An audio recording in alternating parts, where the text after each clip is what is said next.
A Chicago mob boss opens his door to a late delivery and decides the girl standing there is the perfect target to vent his rage. He tries to break her spirit to impress his underlings, oblivious to the silver locket around her neck. 3 seconds after he snaps its chain, he realizes he hasn't just insulted a delivery girl, he's just declared war on the granddaughter of the only man he ever owed his life to. This is the story of what happens when arrogance underestimates the wrong woman. If you enjoy powerful stories of unexpected consequences and satisfying turnarounds, be sure to like the video and subscribe for more compelling stories like this. Behind the reinforced gates of a Lakeshore Drive estate, respect is bought with fear and enforced with a suit and a silencer. Calamaco Lombardo, a man who views the city as his personal ledger, believes everyone is a line item to be deleted, especially Dorothy M. King, the exhausted delivery worker standing in his doorway. What he doesn't know is that Dorothy isn't just a girl trying to pay for her grandfather's medication. She is a disgraced forensic genius who can track a ghost's bank account, and she carries the legacy of a legendary detective who once held Calamaco's life in his hands. Tonight, his arrogance will snap a chain that was holding back a decade of secrets, and the truth won't just save her job, it will burn his world to the ground. The cold Chicago wind whipped off the lake, slicing through Dorothy's thin windbreaker as she sprinted toward her rusted sedan. The dashboard clock glowed a mocking 11:42 p.m. She had exactly 18 minutes to cross the city and reach the Forbidden District, a cluster of high-walled estates on Lakeshore Drive where the police didn't go unless they were invited. For Zora Williams, the restaurant air smelled like survival. For Dorothy, survival was the scent of stale coffee and the metallic tang of an engine pushed to its limit. She threw the heavy tote bag into the passenger seat, the weight of the high-end Italian cuisine shifting with a dull thud. This wasn't just a delivery, it was a lifeline. Her grandfather's latest prescription for his dementia cost more than her entire weekly paycheck, and the rent was already 4 days late. One more complaint, one more late strike on her profile, and the app would deplatform her, leaving them on the street. As she swerved through the thinning downtown traffic, Dorothy's mind involuntarily began to calculate. It was a reflex she couldn't kill, the forensic accountant in her seeing the world in data points and risk assessments. She knew the traffic light patterns on Michigan Avenue better than the city engineers, and she used that knowledge to shave seconds off her ETA. She had been a rising star, the kind of analyst who could find a missing cent in a billion-dollar ledger, until she found the wrong cent belonging to the wrong politician. Now the woman who once briefed federal regulators was racing to avoid a $3 late penalty. The streetlights blurred into long streaks of amber as she hit the outskirts of the Gold Coast. Her hands tightened on the steering wheel, her knuckles white. The silver locket around her neck, the only thing she hadn't sold when the medical bills started piling up, pressed against her collarbone, a cold reminder of why she was still fighting. It contained a grainy photo of her grandfather in his prime, a man who had spent 30 years keeping this city from tearing itself apart. She reached the massive iron gates of the Lombardo estate at 11:58 p.m. The tires screeched as she braked, the car idling with a desperate rattle. 2 men in dark suits stepped out from the shadows of the guardhouse, their stillness suggesting violence held carefully in check. They didn't look like security, they looked like soldiers. Dorothy grabbed the bag, her heart hammering against her ribs. She was shivering, not just from the cold, but from the realization of whose doorstep she was on. She checked the time one last time, 11:59 p.m.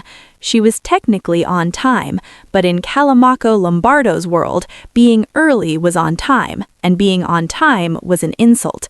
She stepped toward the heavy oak doors, unaware that she was walking into a trap set by a man who viewed people as property to be acquired or obstacles to be removed.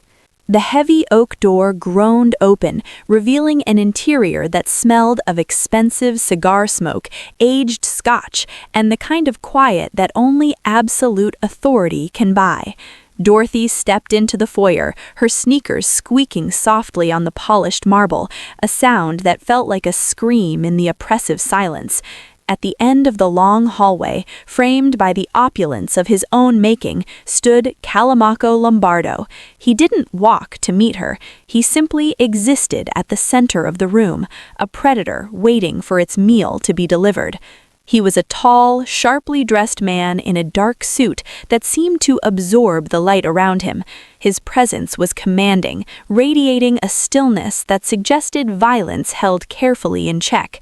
As Dorothy approached, she felt the weight of his gaze, cold, assessing, and utterly dismissive. It was the look of a man who evaluated everything as property to be acquired or an obstacle to be removed. Behind him, another suited man watched silently through a narrow window panel, a shadow serving as a reminder that in this house you were never truly alone. Calamaco checked his watch, a gold piece that likely cost more than the car Dorothy had just pushed to its breaking point. His patience was thinner than his silk tie, his jaw tight with a simmering irritation. "You're late." His voice a low, dangerous velvet. It wasn't a statement, it was an accusation. He pointed a stern finger at her, his eyes landing on her casually dressed frame, her worn tote bag, and the defensive set of her shoulders. To him, she was just another target for his amusement, a bottom-tier worker whose time was worth nothing compared to his own. Dorothy felt the familiar crawling sensation up her spine, the same instinctual warning she had felt back when she was auditing the city's most dangerous ledgers. She kept her professional mask firmly in place, invisible, efficient, and neutral, despite the adrenaline coursing through her veins. She knew who he was. The Lombardo name was whispered in fearful tones in the back alleys where she now lived. "I apologize for the delay, sir," she replied, her voice steady even as her heart hammered against her ribs. She reached into the bag, her fingers accidentally brushing the silver locket beneath her shirt. She needed this tip. She needed to survive the next 10 minutes without him seeing the fire behind her eyes. But Calamaco wasn't looking for an apology. He had found his evening's entertainment, and he was just getting started. Calamaco stepped forward, the expensive leather of his shoes clicking against the marble with the precision of a metronome. He didn't take the bag. Instead, he circled Dorothy, his presence like a cold front moving through the room. 10 minutes, he murmured, his voice cutting through the silence of the foyer. In 10 minutes, a man can lose a fortune, a kingdom can fall. But you think 10 minutes is just a traffic light or a slow elevator. He stopped directly in front of her, so close she could smell the cedarwood and sharp citrus of his cologne. He looked down at her damp windbreaker and the faded logo on her tote bag with a curl of his lip that spoke of a deep, ingrained disgust. "Tell me, Dorothy," he said, reading the name from the app notification on his phone with a mock familiarity that felt like a slap. "What is your time actually worth? Minimum wage? Tips? The spare change people throw in jars so they don't have to look at you?" Dorothy kept her gaze fixed on the knot of his silk tie, her jaw locked so tight it ached. She had calculated the risk of this delivery, but she hadn't accounted for the sheer, gratuitous cruelty of a man who had forgotten what it was like to be hungry. "The order is still hot, sir," she replied, her voice a low, disciplined rasp. Calamaco laughed, a short, dry sound that didn't reach his eyes. "Hot? You think I care about the temperature of the food? I pay for the power to demand excellence, and you bring me mediocrity wrapped in a plastic bag." He gestured toward the shadows of the mansion. "Everything you see here is the result of precision. You are an error, Dorothy, a smudge on the ledger of my evening. You exist in the margins of life, scraping for crumbs, and you have the audacity to make me wait?" He leaned in, his voice dropping to a whisper that was far more terrifying than a shout. "People like you are interchangeable. I could snap my fingers and another Dorothy would be at my door in 20 minutes, just as desperate, just as worthless. You are nothing but a delivery mechanism that failed its only purpose." He reached out then, his hand moving with a sudden, predatory speed, not toward the food, but toward her arm, his fingers clamping down on her sleeve with a grip of iron. Dorothy flinched, her defensive instinct finally surfacing, but the movement only seemed to fuel his arrogance. He wasn't just looking for an apology anymore. He wanted to see her break. Kalimako's grip tightened, his fingers digging into the muscle of Dorothy's upper arm with a bruising force. He pulled her closer, his face inches from hers, intent on seeing the spark of spirit extinguish in her eyes. "You think you're brave because you've learned to stay quiet?" he hissed, his voice trembling with a dark, erratic energy. "You're not brave. You're just a ghost waiting for someone to finally haunt." Dorothy didn't cry out. She didn't plead. Instead, she planted her feet on the marble, her body recoiling from his touch with a sudden, sharp jerk of resistance. The movement was instinctive, a refusal to be handled like the worthless object he claimed she was. But as she twisted away, Kalimako's hand shifted, his fingers catching not on her sleeve, but on the thin silver chain hidden beneath the collar of her shirt. There was a sharp, metallic snap, a sound that seemed to echo through the vaulted foyer like a gunshot. The silver locket, warm from Dorothy's skin, was ripped from her neck. It danced through the air for a fraction of a second, the light from the crystal chandelier catching its tarnished surface before it hit the floor. The heavy silver casing struck the marble with a sickeningly hollow clack, sliding several feet before it finally flew open, resting face up under the harsh glow of the entryway lights. The room went cold. It wasn't just the draft from the open door, it was a sudden, violent shift in the atmosphere that made the air feel heavy and impossible to breathe. Kalimako stood frozen, his hand still raised in the air, his fingers curled around the ghost of the chain. His gaze dropped to the floor, landing on the small, grainy photograph revealed inside the locket.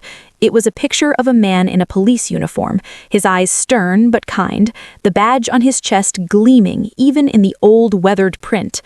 The predator's face didn't just change, it disintegrated.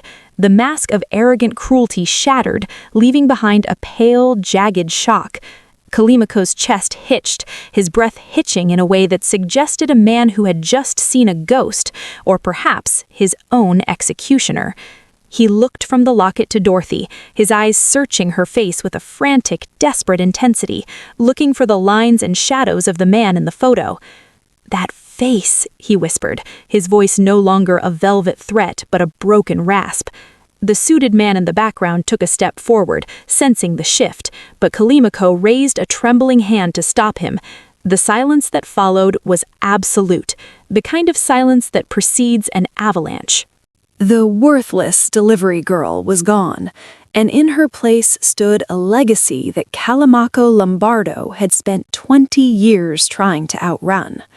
Kalimako's hand, usually steady enough to sign a death warrant without a tremor, shook as he reached toward the locket. He didn't pick it up. He couldn't bring himself to touch it, as if the silver were white-hot. The image inside was a window into a past he had buried under mountains of illicit cash and iron-fisted rule. The man in the photo, Detective Elias King, wasn't just a face in a frame.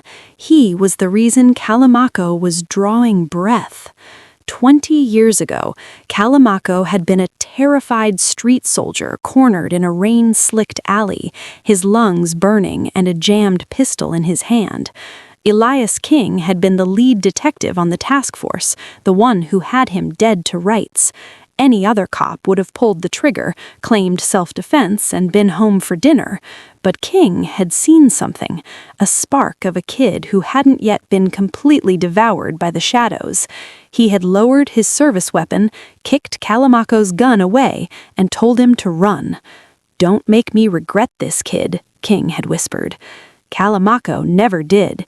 He rose to the top of the syndicate, but he had lived by a ghost's grace ever since. "Elias," Kalimako breathed, the name tasting like ash.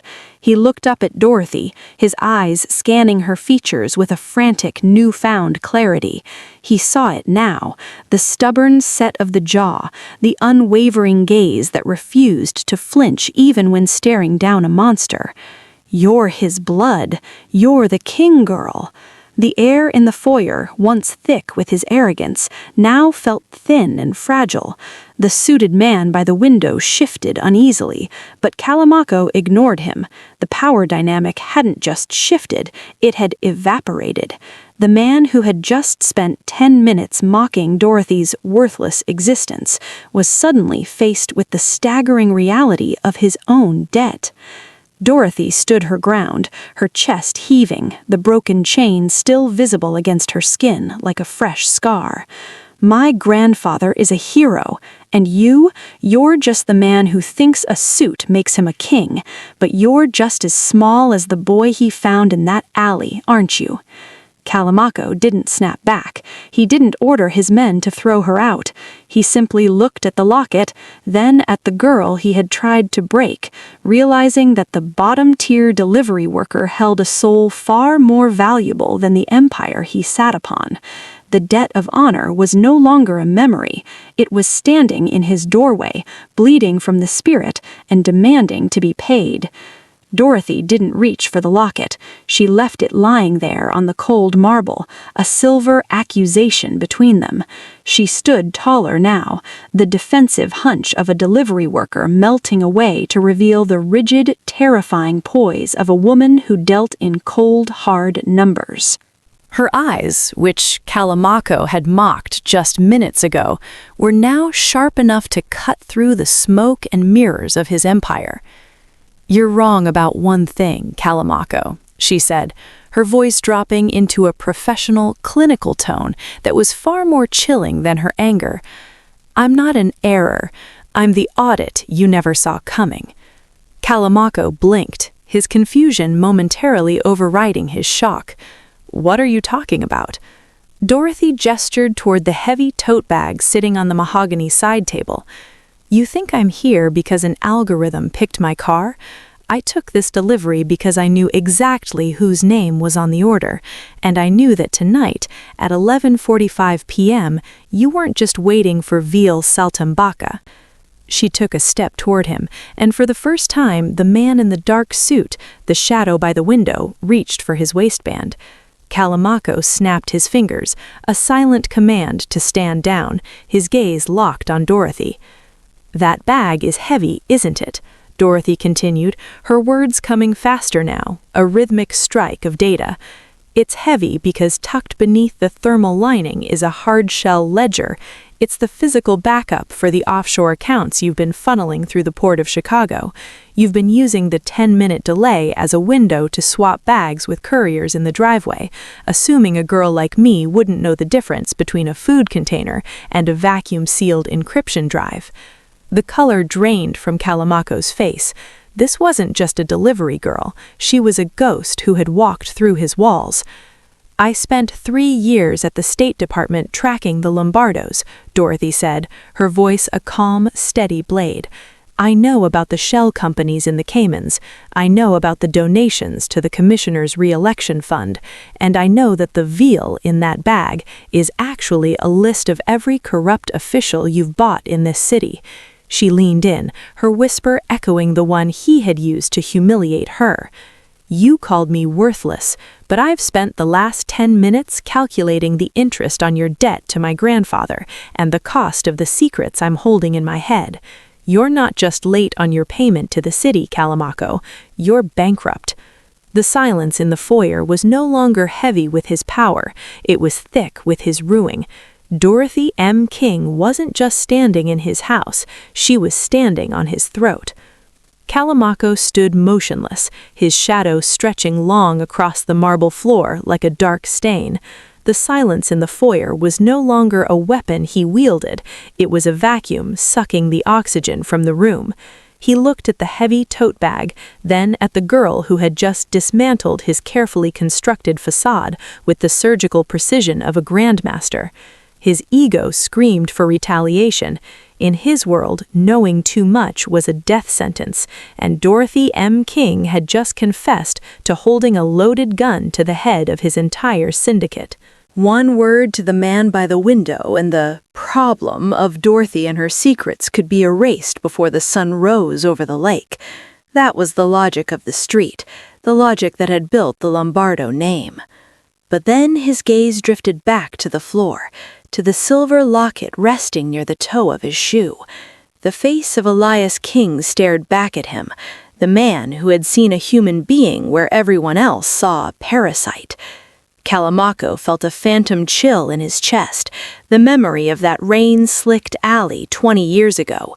If he ordered his men to touch her, he wasn't just killing a delivery girl. He was murdering the only piece of mercy he had ever received. He was spitting on the grave of the man who had given him the very life he was using to threaten her. "Calamaco," the man by the window asked, his hand hovering with lethal intent. "Should I take care of this?" The mob boss didn't answer immediately. He looked at Dorothy, seeing the defiance in her eyes that mirrored the old detective's. She wasn't begging. She was waiting for him to prove whether he was the man Elias King believed he could be, or the monster the world knew him to be. With a slow, deliberate movement, Calamaco knelt. His knees hit the marble with a dull thud, a posture of submission that made his bodyguard gasp. He reached out and with surprisingly gentle fingers picked up the broken locket. He stood, closing his hand around the silver until the edges bit into his palm. "Stand down," Calamaco commanded, his voice returning to a low, ironclad rasp. "If anyone in this city touches her, or the old man in that care facility, they answer to me personally. Do you understand?" The bodyguard blinked, stunned, but nodded quickly. Calamaco turned back to Dorothy, his expression unreadable, though the predatory fire in his eyes had been replaced by a somber, heavy weight. "My ego is a luxury I can no longer afford tonight, Dorothy," he said, stepping toward her and holding out the locket. "Elias King didn't give me a life so I could use it to destroy his granddaughter. You say you've audited my books? Fine. But if you're going to hold my world in your hands, you're going to need more than a delivery car to protect it." He didn't just give her back the locket, he gave her the room. The debt of honor had been called, and for the first time in 20 years, Calamaco Lombardo was paying up. Calamaco stepped into the center of the foyer, his presence no longer a suffocating weight, but a fortress. He gestured to the man by the window, his voice dropping into the tone of a man directing a war. "Take the ledger from the bag, get it to the clean room. Every byte of data she mentioned is to be verified, but not by our usual people. I want her eyes on the verification." He turned back to Dorothy, the silver locket still clutched in his palm like a sacred relic. "You've spent years hiding in the shadows, Dorothy, because the people who broke your career own the light. They have the badges, the gavels, and the press."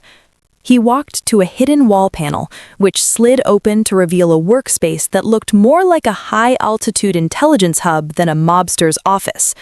Multiple screens flickered to life, scrolling through live feeds of the city's financial district and encrypted government servers. "You want justice?" Calamaco asked, pulling out a chair of hand-stitched leather. "Justice is just a ledger that hasn't been balanced yet. You have the forensic mind, and I have the bypass codes to every server in this city that thinks it's secure. I am going to give you the one thing the State Department took away, the power to be seen." Dorothy approached the terminal, her fingers hovering over the keys. For the first time in years, the defensive tightness in her chest began to unfurl. She wasn't looking at a food delivery app anymore. She was looking at the back doors of the very offices that had blacklisted her. Calamaco stood behind her, a silent, dark sentinel. "The men who scapegoated you for that security leak, the ones who watched you fall while they bought vacation homes in Aspen, they think you're a ghost," he whispered. "But ghosts are the only ones who can walk through walls." With a few keystrokes, Dorothy bypassed the first layer of the city's municipal payroll encryption. Her eyes tracked the flickering green text with a predatory hunger. She wasn't just auditing Calamaco's laundry anymore. She was hunting. She found the missing scent that had ruined her, tracing it through a labyrinth of shell companies that led directly to the commissioner's private offshore trust. "They're all there," she murmured, the blue light of the monitor reflecting in her eyes. "Every single one of them." "Then finish it," Calamaco said, placing the repaired locket on the desk beside her. "Hunt them down. Use my servers, my couriers, and my name. Consider this the interest on a 20-year-old debt. By the time the sun comes up, they won't just be out of a job, they'll be wishing they had never heard the name King." The morning sun broke over the Chicago skyline, turning the glass towers into pillars of fire as Dorothy M. King stood before the limestone facade of the State Department's regional headquarters. She wasn't wearing a thin windbreaker or carrying a grease-stained tote bag. Today, she wore a charcoal wool coat and an expression of impenetrable calm. Around her neck, the silver locket sat securely on a new, unbreakable chain, resting against her heart like a shield. She approached the general delivery entrance and walked straight to the main security checkpoint. The guard behind the desk, a man who had seen her escorted out in disgrace 18 months prior, looked up with a smirk that quickly withered. Dorothy didn't wait for him to speak. She slid a black, encrypted key card across the granite counter, a card issued not by the city, but by a legal firm with enough clout to make the governor answer his phone on the first ring. "Level 4 access," she said, her voice clear and resonant. "The commissioner is expecting me."